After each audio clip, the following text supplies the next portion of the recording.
시청자 여러분 안녕하십니까? VOA 뉴스투데이 시작합니다.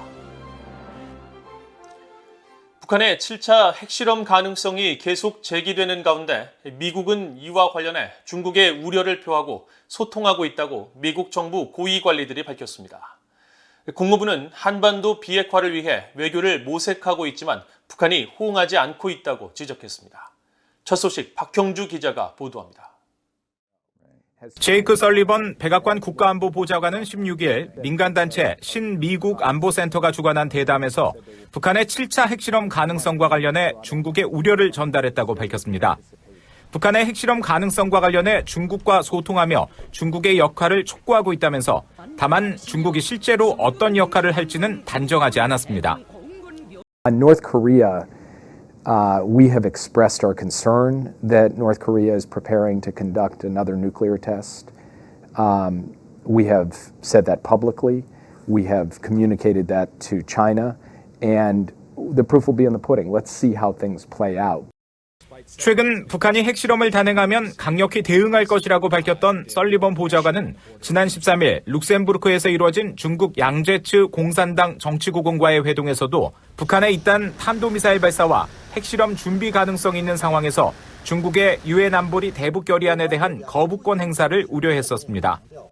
이날 미국 브루킹스 연구소가 주최한 온라인 대담에 참석한 니컬러스 번스 주중 미국 대사도 북한 문제와 관련한 중국의 역할을 강조했습니다.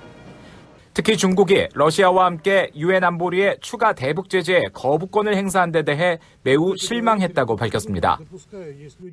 So, we want to work with China closely on this. We have a conversation with the PRC government. But there are times when the international community has to speak. 번스 대사는 이어 한국, 일본 등에 대한 미국의 방위 공약 의지를 거듭 확인하면서 한반도 평화 구축 노력에 중국 정부도 동참하길 희망한다고 말했습니다. 이런 가운데 네드 프라이스 국무부 대변인은 이날 정례 브리핑에서 미국은 한반도의 완전한 비핵화를 위해 외교를 추구하고 있지만 북한은 여전히 반응이 없다고 밝혔습니다. We seek diplomacy and dialogue in order to advance the prospects for the complete denuclearization of the Korean Peninsula. You also heard him say we have not heard a response from the DPRK. That was just a few days ago. There's been no change to that. 북한의 7차 핵실험 가능성이 계속 제기되고 있는 가운데 바이든 행정부는 동맹인 한국, 일본과는 물론 북한의 영향력을 행사할 수 있는 중국과도 계속 소통하면서 도발적인 무력 위협을 이어가고 있는 북한을 압박하고 있는 모습입니다. VOA 뉴스 박형주입니다. 웬디 셔먼 미국 국무부 부장관이 15일 국무부 청사에서 미국을 방문한 김건 한국 외교부 한반도 평화교섭 본부장을 만났습니다. 셔먼 부장관은 이날 트위터에 불안정을 초래하는 북한의 계속된 활동들에 강력하고 조율된 국제 대응을 확실히 하기 위해 김건 한국 외교부 한반도 평화교섭 본부장을 만났다고 밝혔습니다. 한편 데니얼 크리튼 브링크 미국 국무부 동아태 담당 차관보는 15일 조태용 신임 주미 한국 대사를 만나 동맹 관계를 논의했다고 밝혔습니다. 크리튼 브링크 차관보는 이날 국무부 동아태 트위터를 통해 조태용 한국 대사를 만나 미국과 한국의 필수적인 동맹 관계가 그 어느 때보다 강력하며 국제 평화와 안보, 번영을 증진하는 데 미한 동맹이 핵심적인 역할을 하고 있다는 점을 논의했다고 밝혔습니다.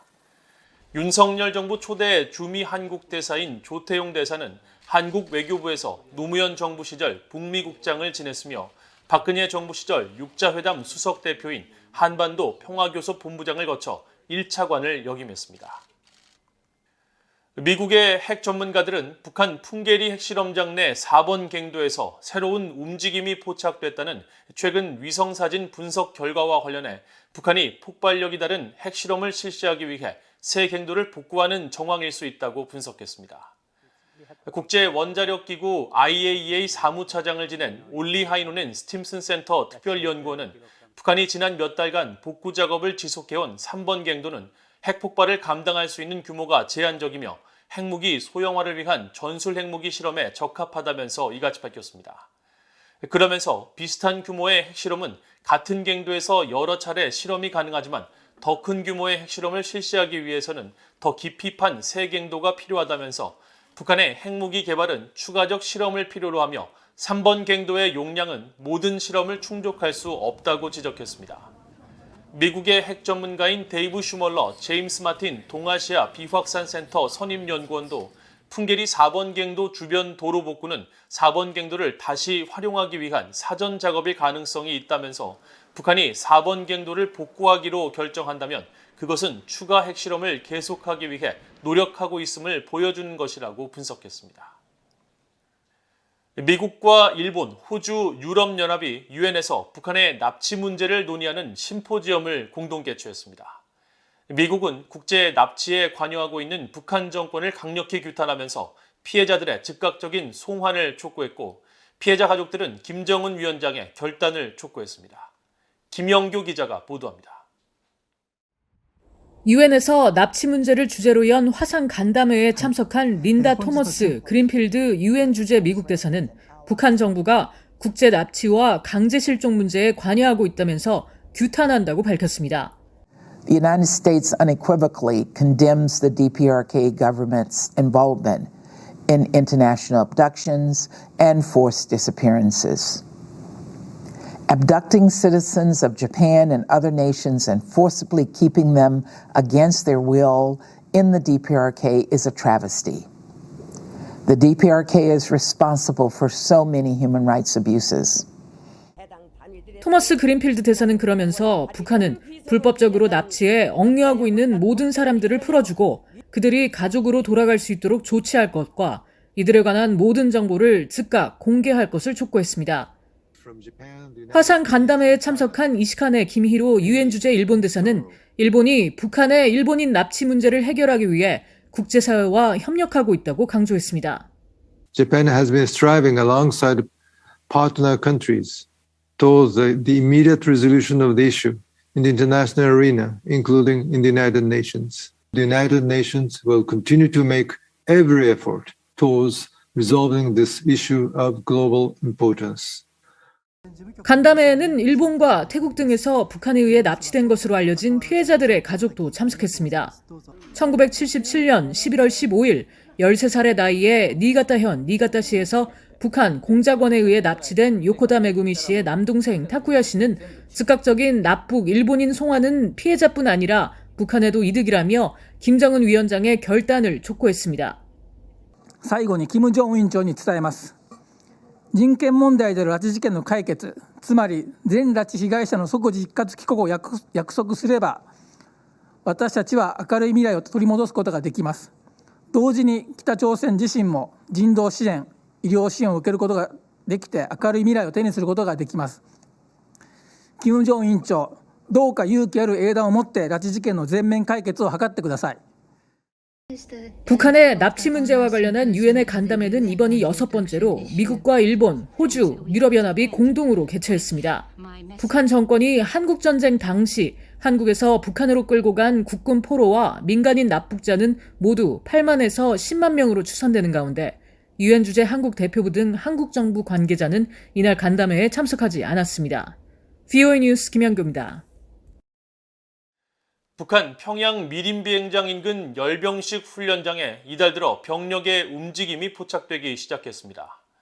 VOA가 플래닛 랩스의 위성 사진을 분석한 결과 병력은 이달 1일 모습을 드러냈으며 이후 11일과 14일 등 여러 날에 걸쳐 나타나고 있습니다.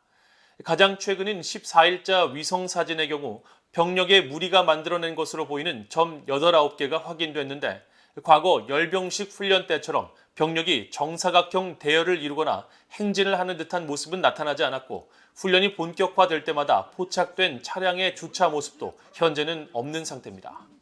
현재 포착된 모습만으로 열병식 준비라고 단정하기는 어렵지만 앞서 본격적인 열병식 훈련에 앞서 이와 비슷한 규모의 병력이 훈련장에 나타난 전례로 보면 3개월 후인 9월 혹은 10월에 열병식 개최 가능성을 배제할 수 없습니다. 미국 상원 군사위원회가 북한 등 탄도미사일 위협에 대비해 미사일 방어 체계의 현대화 사업을 지속하도록 하는 내용 등이 담긴 새 국방수권 법안을 승인했습니다. 상원 군사위원회는 16일 이틀간의 마라톤 심의 끝에 8,576억 4천만 달러 규모의 2023 회계연도 국방수권 법안을 찬성 23표, 반대 3표로 의결했습니다. 군사위는 이날 중국과 러시아의 장기적이고 전략적인 경쟁은 더 치열해질 것 같다며 미국이 이런 경쟁에 나서는 동안에도 국방부는 북한과 이란 그리고 폭력적인 테러 조직과 같은 지속적인 위협도 관리해야 한다고 강조했습니다. 법안은 북한의 대륙간 탄도미사일, ICBM 위협 등에 대한 본토 방어를 담당하는 북부사령부와 북미 항공우주방위사령부의 예산을 2,980만 달러 늘리고 북부사령부의 본토 순항미사일 방어 노력에 5,090만 달러의 예산을 별도로 배정했습니다. 한국해양경찰이 북한군 총격으로 사망한 해양수산부 공무원의 자진 월북 증거를 찾지 못했다며 문재인 정부 당시 수사 결과를 뒤집은 것과 관련해 당시 문재인 정부가 관련 사건을 남북관계 측면에서 다뤄 적절한 후속 조치를 취할 의지가 부족했다는 것을 보여줬다고 국제인권단체인 휴먼라이츠워치가 밝혔습니다. 이 단체는 16일 이번 사안과 관련한 VOA의 질문에 이같이 밝히면서 이제 한국 정부는 관련 사건 조사를 재개해 철저하고 독립적이며 투명하고 공정한 조사를 통해 유가족의 요구에 답해야 한다고 전했습니다. 그레그 스칼라튜 북한 인권위원회 사무총장도 VOA에 이제야 관련 사건의 진실을 밝혀낼 첫걸음을 내딛었다며 진실과 상식으로 회귀했다고 환영했습니다. 미국의 북한 인권 운동가인 수전 숄티 미국 디펜스 포럼 회장도 한국의 윤석열 정부가 삶의 가치와 의미를 보여줘 기쁘다며 김정은은 이번 사건에 대한 책임을 져야 하며 한국 정부는 이를 위해 적극 나서야 한다고 밝혔습니다. 이상으로 VOA 뉴스투데이를 모두 마칩니다. 시청해주신 여러분 고맙습니다.